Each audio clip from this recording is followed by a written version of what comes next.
And it is with great pleasure that I make my first trip outside Mogadishu here in Hirshabeelle. Mr. President, this is the first of many visits I will do to Hirshabeelle, and I'm delighted to be looking forward to a very constructive partnership with you and with your team as we work to achieve your aspiration for a peaceful, prosperous, secure Hirshabeelle.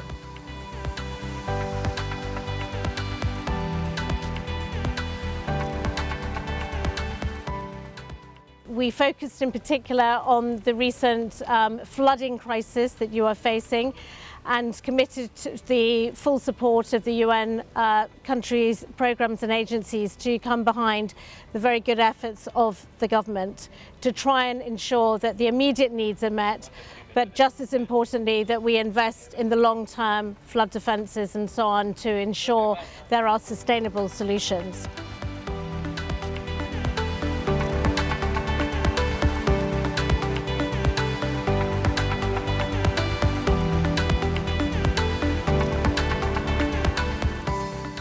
On federal matters, I welcome the strong engagement of His Excellency the President on taking forward the work around state building, the constitutional review, and I commended him for his outreach and commitment to support that wider state building process at the national level as well as here in his own state with establishment of district councils. We agreed on the importance of an inclusive approach, a transparent approach as we reach out to all stakeholders to build consensus.